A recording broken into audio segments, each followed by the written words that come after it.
fenomena, berita, liputan, sudut pandang, politik, hukum, kesehatan, ekonomi, sosial. Saya Lestari Simanjuntak, inilah Tajuk Show.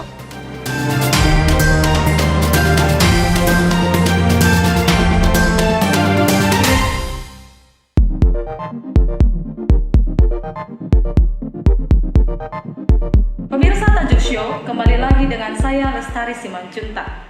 Baru-baru ini kita sudah mendengar pemberitahuan dari gugus tugas COVID-19 Kota Siantar yang menyampaikan bahwa seorang ibu yang berinisial S telah dinyatakan positif COVID-19.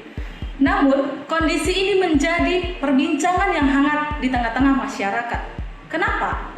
Di studio Tajuk Show telah menghadirkan beberapa narasumber yang akan berbincang-bincang dengan saya mengenai tentang ini. Yang pertama, Bapak Powerful Vander Sihite selaku Direktur Institute Law and Justice. Apa kabar, Pak? Sehat. Yang kedua ada Dr. Jonas Arianta, spesialis radiologi. Apa kabar, dokter? Yang ketiga ada Bapak Sutrisno Dalimunte selaku salah satu public relation di Rumah Sakit Kota Pematang Siantar. Apa kabar, Pak? Baik. Langsung saja saya akan ke Bang Power Sihite. Lembaga Abang sudah melakukan penelusuran kepada korban yang berinisial S tersebut. Apa hasil penelusuran tersebut? Baik, terima kasih kepada moderator. Kami dari Institute Law and Justice menerima kabar ibu yang berinisial S pada tanggal 4 Mei 2020 dinyatakan positif oleh gugus tugas COVID-19 Kota Pematang Siantar.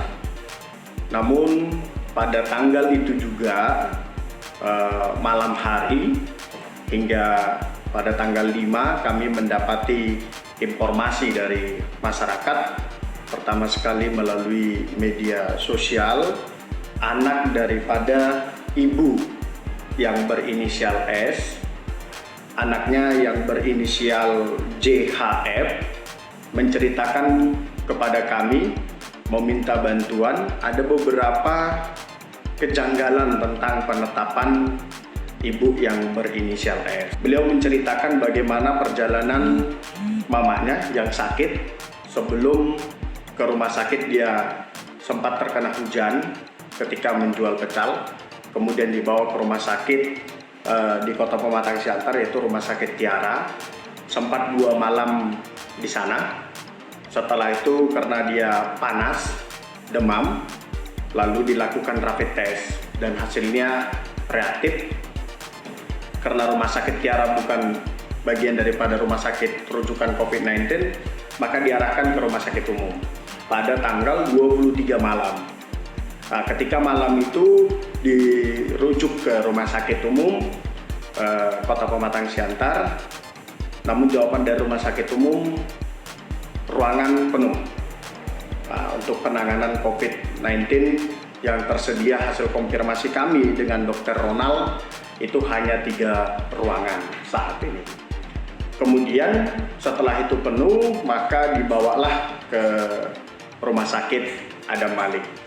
Nah, hingga sampai dengan penetapan atau diumumkannya ibu yang berinisial S positif COVID-19, hingga informasi yang kami dapatkan hingga semalam sebelum pukul setengah 10 malam, bahwa keluarga belum mendapatkan informasi dari gugus tugas tentang hasil rekam medis dari si ibu yang berinisial S. Namun kita dapati informasi perkembangan yang sekarang pada tadi malam setengah 10 malam ada press release yang dilakukan dari gugus tugas COVID-19 Kota Pematang Siantar yang menyatakan kalau ibu itu memang positif dan hasil rapid testnya itu sudah ada di tim gugus COVID-19. Nah, namun keresahan yang dialami oleh keluarga sudah terkadung berlarut-larut. Mereka bingung dan merasa seperti tidak mendapatkan informasi sebenarnya ibunya positif atau tidak. Hingga pada akhirnya video yang viral di tengah-tengah masyarakat yang diserahkan kepada kami Institut Law and Justice pada tanggal 5 itu sudah viral, bahwa keluarga menyatakan tidak mendapatkan jejak rekam medisnya, jejak rekam mediknya, hingga pada akhirnya mendapatkan respon dan tanggapan dari gugus tugas COVID-19.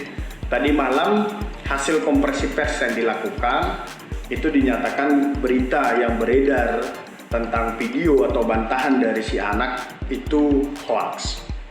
Namun kami menyikapinya ini bukan persoalan hoax, tetapi persoalan buruknya komunikasi, sehingga keluarga menafsirkan hal yang lain-lain tentang kondisi orang tuanya yang berinisial S. Nah, seputar inilah kita dari Institut Law and Justice ingin menelusuri kebenarannya. Karena ini sangat penting bagi masyarakat, sangat penting juga bagi keluarga, agar informasi tentang persoalan penetapan seseorang itu ditetapkan sebagai pasien yang positif COVID-19 betul-betul bisa diterima oleh keluarga gitu. Bukan berarti jadinya harus ditutup-tutupi gitu. Jadi kita harus sama-sama memikirkan bagaimana keluarga harus mampu menerima si ibu atau siapapun dari keluarga kita yang pada akhirnya positif, dan kita bagaimana cara kita untuk merespon itu gitu, bukan malah ditutup-tutupin. Ini yang kita lihat ada sebuah kejanggalan dan berniatan kita telusuri gitu. Saya mau bertanya, sebenarnya kondisi dari korban itu, ibu itu, gimana? Maksudnya kenapa ada informasi bahwa beliau sudah dinyatakan positif, namun komunikasinya kepada keluarganya tidak ada? Maksudnya nggak ada keluar hasil swab itu yang menyatakan aku positif. Jadi di mana kesalahannya? Ya, begitu ibu itu ditetapkan positif COVID-19 yang diumumkan oleh gugus tugas, kan keluarga tidak mendapatkan rekam medik tentang ibunya gitu. Tidak mendapatkan rekam medik itu. Nah, kondisinya si keluarga, ya ibu kami kan tidak pernah ke daerah yang sudah terkena pandemi COVID gitu. Ya ibu kami kan hanya setiap hari menjual pecel gitu.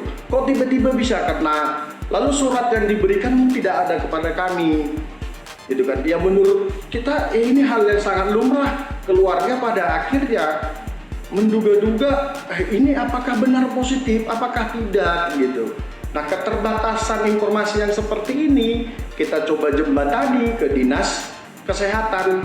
Namun hasil yang kita terima malah tidak seperti yang kita inginkan gitu. Nah, baru tadi malam lah kita dapatkan informasi klarifikasi dari si gugus COVID, dan pada akhirnya tadi hari ini pada tanggal 8 pihak puskesmas datang ke keluarga dan menunjukkan hasilnya, katanya menunjukkan hasilnya melalui telepon. Dan yang kita lihat itu hasil yang diberikan adalah daftar. Nah, kalau kita bisa lihat, nanti saya bisa tunjukkan rekam medik itu bukan daftar gitu. Nah, mungkin itu yang tidak didapatkan oleh keluarga. Maksudnya gitu. Bukan daftar gimana? Ya, kita bisa lihat sebenarnya kalau yang diberikan mereka kan modelnya dia daftar, sedangkan rekam medik itu kita bisa lihat ringkasan rekam medik yang menjadi hak pasien kan mungkin bisa dilihat modelnya seperti ini gitu. Mungkin bisa di zoom gitu ya, bisa diperlihatkan. Nah, gambarannya kan seandainya keluarga mendapatkan hal yang seperti ini, mungkin informasi ini tidak akan simpang siur. Jadi kita bisa mendapatkan informasi yang jernih, keluarga bisa lebih tenang, dan kita bisa tahu mengantisipasinya gitu. Saya akan ke Dr. Jonas. Tadi kan sudah diberitahukan atau sudah disampaikan Abang Power bahwa sudah dilakukannya rapid test di Rumah Sakit Tiara. Rapid test itu menunjukkan reaktif, kemudian dirujuklah ke rumah sakit rujukan, yaitu ke Rumah Sakit Jasamen Saragi. Namun karena Rumah Sakit Jasamen Saragi tidak menerima atau sudah penuh kapasitasnya, kemudian dirujuk kembali ke rumah sakit rujukan di Medan. Nah, saya mau tanya dulu Dok, sebenarnya perbedaan metode rapid test dengan PCR itu gimana? Terus cara kerjanya gimana? Rapid test itu sendiri dia lebih ke arah pemeriksaan antibodi atau kalau istilahnya dalam dunia laboratorium itu pemeriksaan serologi. Nah, serologi itu dia hanya memeriksa, ambil darah seperti biasa, ambil darah dari jari, darah itu diteteskan ke alat rapid test tadi, kemudian ditunggu hasilnya. Dia punya 3 garis yang akan muncul kalau kita mau sebut ini reaktif. Ya. Yang pertama harus muncul adalah C. C itu kontrol. Jadi gunanya itu menunjukkan alatnya ini berfungsi. Jadi C itu harus ada garisnya merah, ya kan? Terus ada 2 lagi nih garis yang kita tunggu muncul. Pertama itu IgM, garis IgM, kemudian garis IgG. IgM dan IgG ini adalah antibodi. Jadi kalau sudah terbentuk antibodi, virus masuk nih, terus tubuh akan membentuk antibodi. Nah, antibodi ini yang mau dideteksi ada atau tidak. Artinya kalau ada antibodi terbentuk, berarti sedang ada virus di dalamnya, sedang ada sesuatu di dalam tubuh pasien ini. Itulah yang dilakukan oleh rapid test. Jadi bukan mengetahui ada atau tidak virus, tapi hanya mengetahui sudah terbentuk tidak antibodi. Itu baru bisa memberikan hasil kalau antibodi sudah terbentuk. IgM dulu yang terbentuk, baru IgG. Oke, itu pemeriksaan dengan rapid test. Kalau PCR itu memeriksa ada virusnya atau tidak. Oke. Jadi di pasien itu di swab, dihapus tenggorokannya atau hidungnya, biasanya itu di daerah belakang hidung ini, di tenggorokan di belakang hidung itu di swab. Kemudian hasil swabnya tadi akan dilakukan pemeriksaan dengan PCR, polymerase chain reaction. Hasil akhirnya adalah virus yang didapat dari hasil swab tadi itu akan diduplikasi, akan diperbanyak, dibuat virus-virus yang baru dengan jumlah tertentu sehingga mesin bisa mendeteksi ini ada virusnya. Jadi PCR itu memberitahu sama kita ini virusnya. Rapid test memberitahu sedang ada antibodi. Jadi dua pemeriksaan sangat berbeda satu sama lainnya. Oke? Jadi kalau dikatakan hasil rapid test itu positif, itu artinya positif ada antibodi, gitu. Jadi karena kata positif ini sering menakutkan orang, jadi digantilah dengan reaktif. Tapi kalau positif pada swab, artinya ada virusnya. Gitu. Makanya ketika orang sudah dinyatakan reaktif pada rapid test, dilanjutkan dengan PCR. Kalau lama pemeriksaannya berapa lama tuh? Kalau untuk rapid test sendiri tergantung alatnya juga, rata-rata 30 sampai 1 jam lah. 30 menit sampai 1 jam. 1 jam. Memberikan hasil reaktif itu. Kalau PCR sendiri sebenarnya cepat. Sebenarnya nggak sampai ya 1 hari bisa selesai sebenarnya. Kalau yang bisa cuma 1. Kalau yang diperiksanya 200 ya nggak bisa juga selesai 1 hari. Jadi seperti ini dok, tadi kan saudara Fawar menyampaikan bahwa ibu yang berinisial S itu awalnya sakit demam sampai seminggu. Nah kita mau tahu nih dok, sebenarnya gejala-gejala untuk dinyatakan positif ini gimana? Untuk dinyatakan positif? Iya. Untuk menyatakan orang positif COVID-19 cuma 1, PCR. Nggak ada lagi yang bisa menyatakan orang ini positif COVID-19 tanpa ada hasil swab. Hanya swab yang bisa menyatakan ini positif. Oke, rapid test pun tidak. Makanya kita rubah dari kan kata-kata positif pada hasil rapid test menjadi reaktif. Menjadi reaktif. Nah, oke, nah sekarang ini kemarin aku bahas sama Pak Tris, jadi kita lagi makin kacau nih sekarang. Kenapa? Karena sekarang ini musim pancaroba, peralihan musim. Seharusnya ini bukan musim hujan ini, tapi udah hujan terus nih tiap hari, kan gitu. Nah, umumnya apa yang terjadi kalau pada masa itu? Flu. Flu keluhannya apa? Demam, batuk, ya kan? COVID-19 keluhannya apa? Demam, batuk. Kan kacau kita sekarang ini. Makin banyak orang panik sekarang. Kenapa? Makin banyak orang yang demam akhir-akhir ini. Demam karena pergantian cuaca, bukan karena COVID. Tapi bisa juga karena COVID. Bukan karena cuaca, karena COVID. Bingung kita ini. Nah, untuk menentukannya, kita anggap dulu, kita asumsikan saja dulu. Bagaimana cara mengasumsikan seseorang COVID-19 menuju ke arah COVID-19? Pertama, dari gejala yang tadi, demam, batuk, lebih berat lagi sesak nafas. Oke. Terus ada lagi yang saya tanya sama orang ini, riwayat perjalanan, ya, pernah keluar kota atau pernah kontak dengan orang yang sudah positif PCR ya. Kalau udah ngomong positif berarti ngomong PCR. Ada kontak dengan orang yang positif, dan terus atau ada penyakit yang lain. Ini yang perlu kita cari tahu dulu dari orang ini. Kalau dia sudah memenuhi kriteria, kita kategorikan dia sebagai PDP, pasien dalam pengawasan. Nah, pada masa pengawasan ini dasarnya yaitu tadi, demam, batuk, mungkin ada sesak nafas. Bukan hasil rapid test yang menentukan orang ini kita masukkan ke dalam PDP.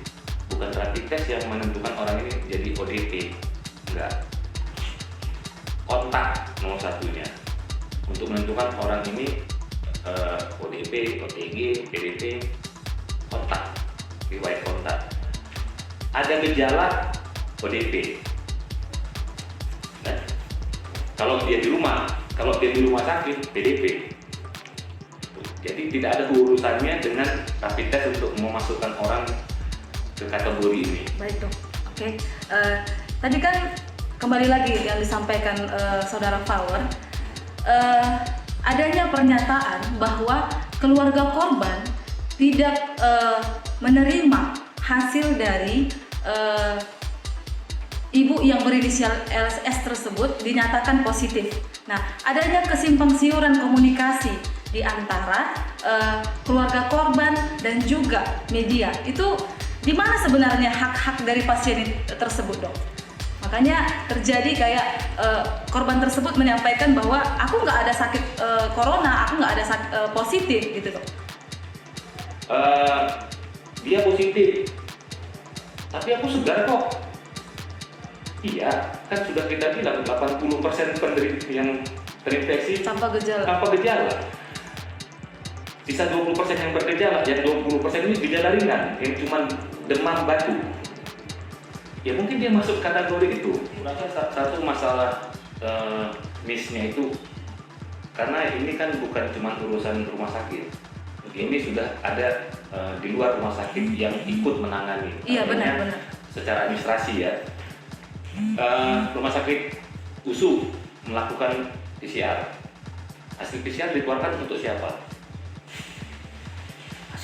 Korban? Enggak, untuk tim gugus, untuk ke rumah sakitnya, untuk ke tim dinas gugus, kesehatan, untuk ke gubernur, sebagai gubernur ya, bukan sebagai gugus. Terus ke dinas kesehatan dari mana pasien ini, karena pasien itu bukan cuma dari Medan, dari semua daerah di Sumatera Utara, ya kan? Nah, jadi begitu hasil keluar, kemana duluan sampaikan surat? Ke yang berkepentingan dulu nih sampai surat. Justru kadang-kadang di sini nih semua orang sudah tahu sakit pasien ini sudah positif, dokternya sendiri belum tahu. Bisa jadi. Dan ini benar. Ini memang terjadi. Dokternya sendiri belum tahu pasiennya ini, sampai pasiennya pulang dokternya bertanya-tanya, itu pasienku gimana dia positif atau enggak? 2 minggu kemudian dia baru dapat kabar pasien yang kemarin itu negatif, pasien yang kemarin itu positif. Oh, tinggal O aja, udah.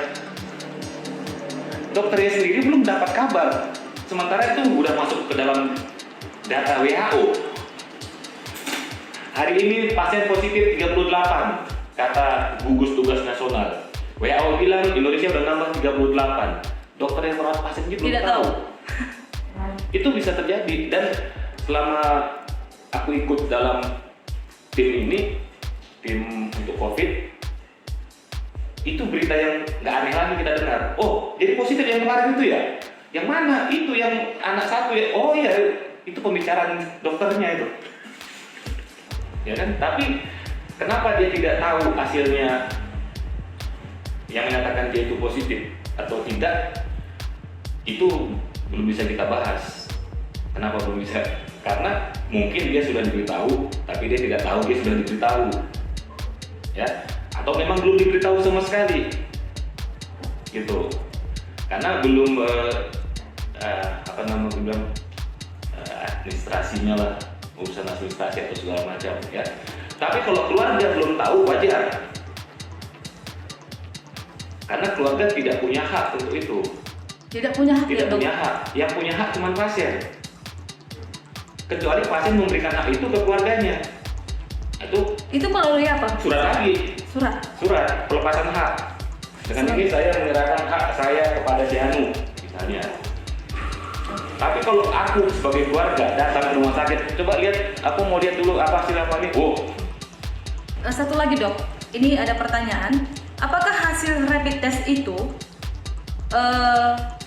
hasil rapid test non reaktif? Hasil rapid test non reaktif. Iya. Wajib diisolasi. Balik lagi ke tadi, hasil rapid test itu tidak menentukan apapun sebenarnya, ya, karena pemerintah sudah menetapkan kriteria yang kemarin kan pertemuan kemarin kita udah bahas tuh, ada OTG, ada ODP, ada PDP. Nah, kapan orang diisolasi? Kapan orang dimasukkan ke rumah sakit? Nah, kemarin udah kita bahas itu. Kalau dia memenuhi kriteria dan ada gejala, ada dua pilihan sebenarnya untuk orang ini. Apakah dia di rumah saja, diisolasi di rumah, atau dia diisolasi di rumah sakit? Ada dua pilihannya ini. Isolasi rumah maksudnya isolasi mandiri ya, Dok? Iya, isolasi mandiri, dia di rumah. Dalam status dia ODP. PDP ya udah nggak usah kita bahas lagi. Yang di rumah ini nih, isolasi mandiri, artinya dia di rumah pun dia jangan kontak sama siapa-siapa juga. Kan aku udah bilang kalau di Indonesia kita susah itu. Kita susah untuk aku di rumah dan aku terpisah lagi dengan orang yang lain di rumah. Itu susah. Akhirnya diputuskan untuk dibawa ke rumah sakit. Akhirnya itu. Karena nggak mungkin kita harapkan dia akan di rumah, dia nggak kontak sama istri, nggak kontak sama anak. Ya udah rumah sakit aja. Nah ini sekarang non reaktif kan? Aku dari rapid test, aku non reaktif. Berapa kali? Non reaktif. Orang sudah kita masukkan ke dalam OTG, kemudian kita lakukan rapid test. Hasil pertamanya non reaktif, ditunggu itu seminggu atau 10 hari. Dilakukan lagi yang kedua. Kalau yang kedua ini hasilnya juga non reaktif, dianggap aman. Berarti 2 kali ya, Dok? Iya. Oke, saya akan ke Bang Sutrisno. Tadi case yang sudah disampaikan Saudara Faur bahwa mereka menemukan keluhan dari keluarga korban yang menyatakan bahwa belum menerima hasil dari rumah sakit melalui ibu yang berinisial S tersebut.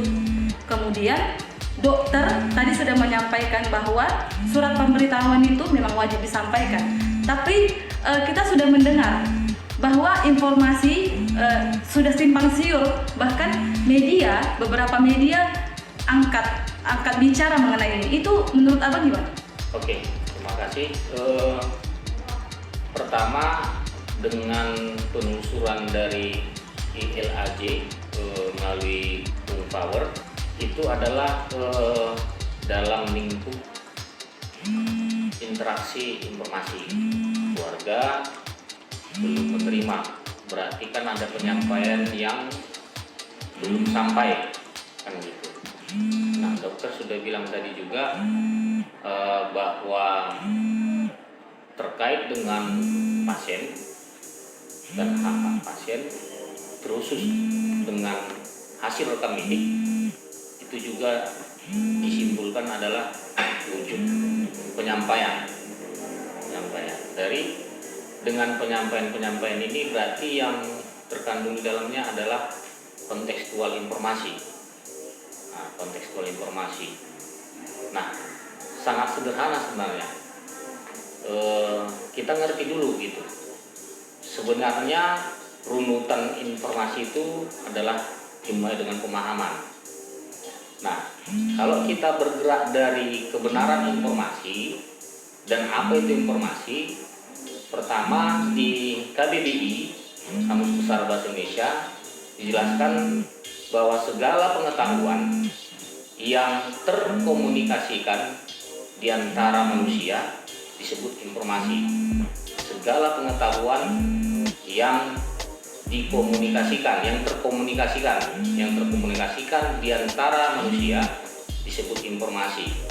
Nah, di KBBI juga menyatakan bahwa standar-standar informasi itu ada 3 elemen, 3 poin. Pertama, dia penerangan.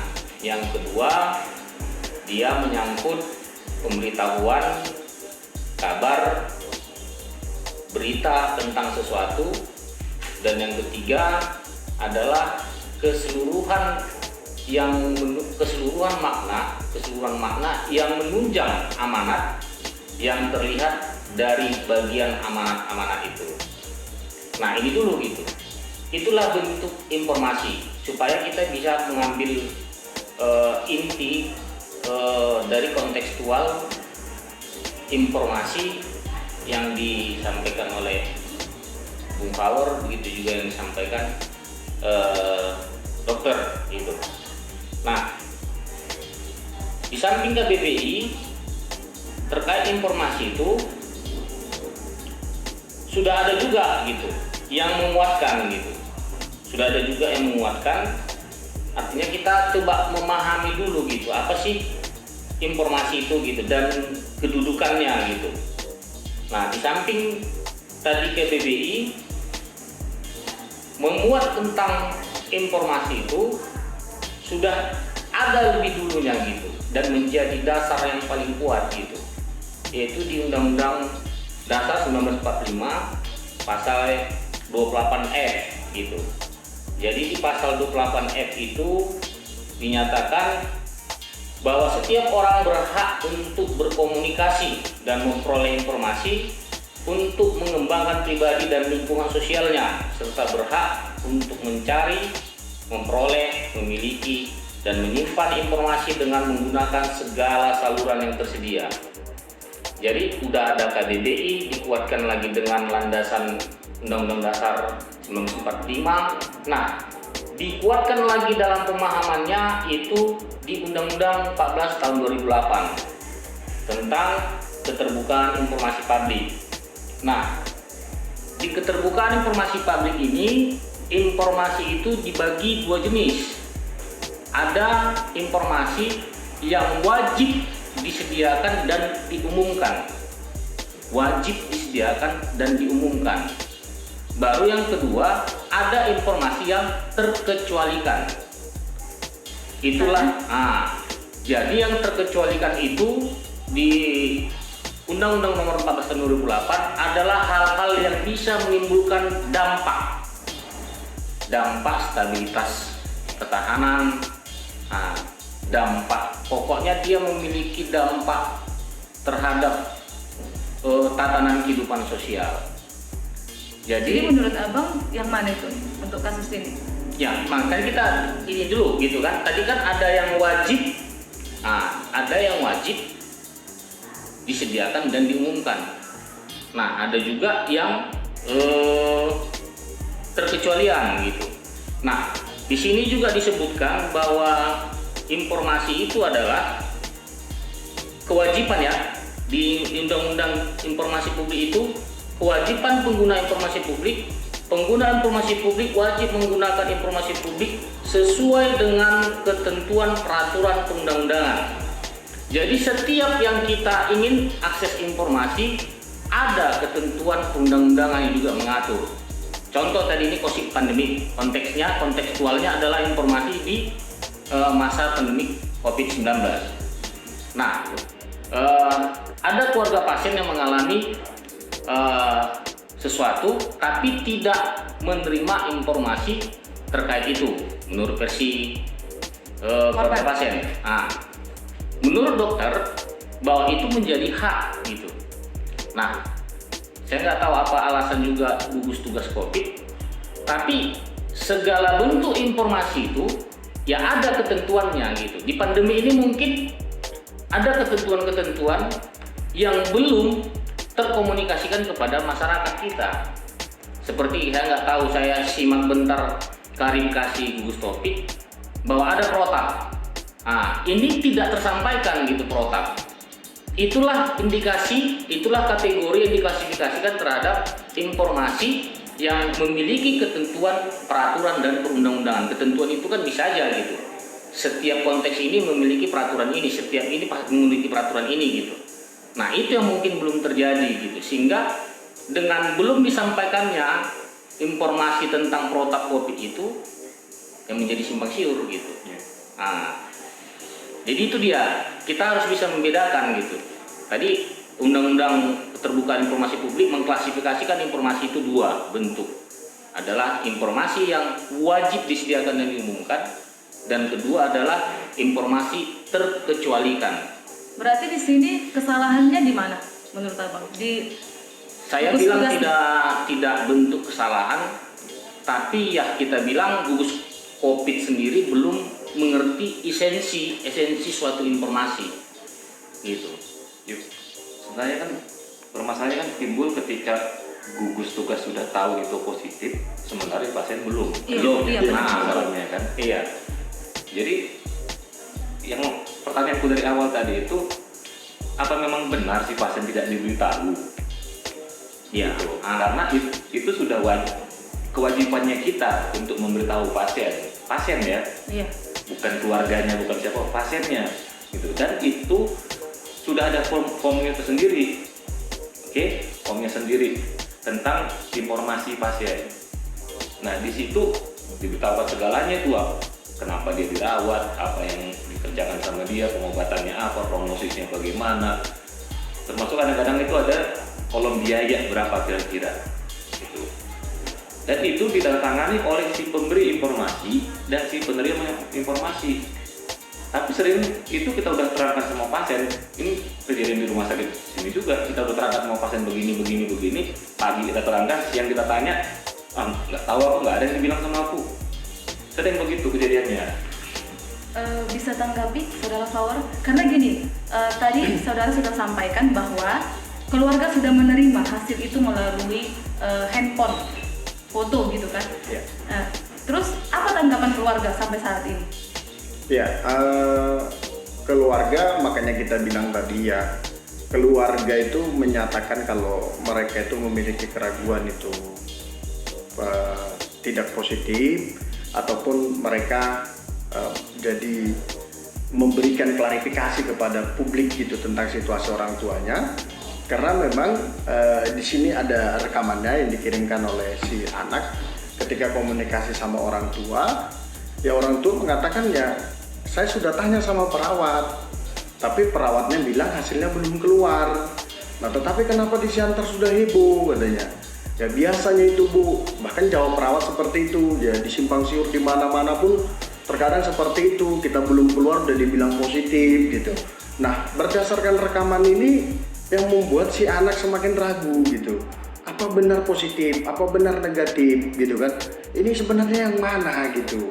Nah, sehingga tergeraklah si anak juga untuk menghubungi beberapa teman-temannya gitu, atau bahkan memberikan informasi di status media sosialnya. Nah, dari situlah kita masuk penelusurannya gitu. Sehingga keluarlah klarifikasi dari gugus tugas, dan tadi pagi itu mereka sudah dijumpai orang puskesmas dan yang ditunjukkan mereka itu sebenarnya daftar yang diberikan dari lab rumah sakit USU tentang hasil ibu yang inisial S itu positif COVID-19. Oke, baik. Saya kembali ke Bang Sutrisno. Tadi sempat bahwa pasien ini digiring dari Rumah Sakit Tiara dirujuk ke Rumah Sakit Jasamen. Kemudian Rumah Sakit Jasamen mengatakan bahwa 3 ruangan sudah terisi penuh, sementara itulah kapasitasnya, gitu dia, itulah batasnya. Apakah sebagai public relation, Abang bagaimana menanggapi ini? Sehingga memang tadi katanya dari Rumah Sakit Tiara terus digiring ke Rumah Sakit Rujukan, sementara sama-sama kita tahu bahwa Rumah Sakit Jasamen adalah rumah sakit rujukan. Gimana pendapat? Oke, tentang itu kan kita nggak tahu persis bagaimana keberadaan Jasamen sendiri ya, gitu, sebagai yang terunjuk rumah sakit rujukan COVID. Gitu. Kalau ada penjelasan penyampaian informasi dari Jasamen kamar full, kita kan nggak tahu ini gimana kebenarannya. Nah, dan nggak tahu juga gitu apakah keluarga mencari tahu kebenarannya kan gitu. Jadi artinya itu nggak bisa kita bahas gitu. Nah, kita bahas kalau memang ada mengalami, contoh nih saya bawa keluarga terus mengalami gitu, saya cari tahu gitu apa memang benar gitu. Apa memang benar rumah sakit itu penuh? Nah, lantas 2 orang yang bersinggungan langsung dengan perlunya informasi itu kita nggak bisa campuri gitu. Kita nggak bisa campuri. Kita bilang nanti salah Jasamen belum tentu. Gitu, entah memang full. Kita kan nggak tahu ini keadaannya, faktanya gimana. Gitu. Nanti kalau kita benarkan si keluarga pasien, ya belum tentu juga keluarga pasien menelusuri kebenaran tentang Jasamennya full gitu. Jadi kan membahas ini ya perlu fakta-fakta yang mendukung untuk itu menjadi sebuah informasi yang harus terkomunikasikan gitu. Baik, tadi ada tanggapan dari dokter juga bahwa hak-hak dari pasien itu wajib didengar oleh keluarga pasien gitu kan. Tapi dari pasien ya dok, oke, bukan keluarga ya. Wajib diketahui oleh pasien sendiri gitu ya. Sementara yang disampaikan saudara Fawar tadi bahwa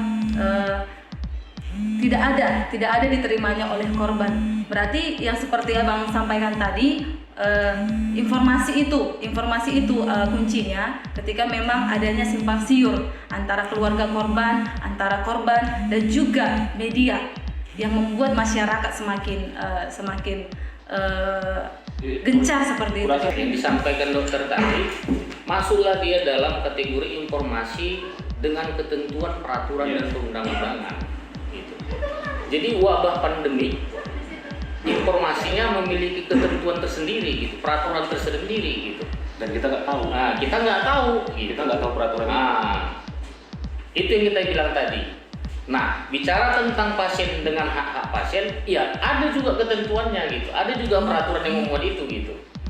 Jadi itu yang kita bilang tadi, kita harus bisa mengklasifikasikannya gitu. Nah, tinggal bagaimana saja ketika ada sebuah case atau sebuah fakta dengan pemahaman kesimpang siuran informasi, ya tetap penyelesaiannya bentuk informasi juga gitu.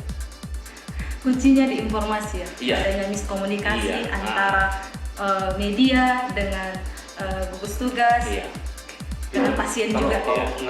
Kalau kita tahu alurnya itu sebenarnya alur perjalanan informasi itu Menjadi informasi yang berharga sebenarnya. Iya, nggak tahu ini, betul nggak tahu. Tadi kan gue bilang hanya pasien yang boleh tahu tentang apapun tentang dia. Hanya pasien yang boleh tahu kan gitu. Tapi memang hebat ya dok, karena ini menjadi perbincangan yang luar biasa di Siantar gitu. Iya, karena itu tadi, bisa aja memang duluan nyampe datanya ke Siantar. Karena memang secara IT-nya, secara sistem komunikasinya, begitu aku ketik surat selesai step, udah menyebar kemana-mana, surat elektroniknya. Orangnya belum dapat kabar sama sekali. Itu bisa terjadi. Tadi kan sudah kita bahas juga. Kalau informasi itu kan ada 3 elemen menurut KJDI. Penerangan, pemberitahuan, kabar, berita tentang sesuatu, baru keseluruhan makna yang menunjang amanat yang terlihat dari bagian-bagian mana itu. Jadi kalau misalnya media heboh ya wajar, karena memang informasi itu ada 3 elemen gitu, pemberitahuan, kabar, berita tentang sesuatu. Baik, sebelum kita menutup bincang-bincang kita hari ini, saya akan meminta narasumber untuk menyampaikan closing statement secara singkat. Mulai dari Saudara Fawar.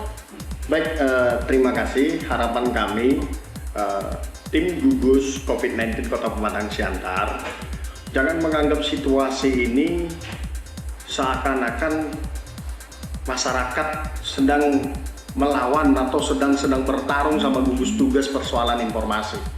Bukan, tetapi saat ini yang dibutuhkan oleh masyarakat, keluarga, pasien itu berharap informasi yang betul-betul jelas sehingga mereka bisa lebih pasti menerima informasi dari tim gugus, karena ini menyangkut persoalan kesehatan, persoalan nyawa dari seseorang. Harapan kita ini bisa menjadi sebuah pelajaran bagi tim gugus untuk kedepannya lebih baik lagi untuk menyampaikan setiap informasi seputar COVID-19 di Kota Pematang Siantar.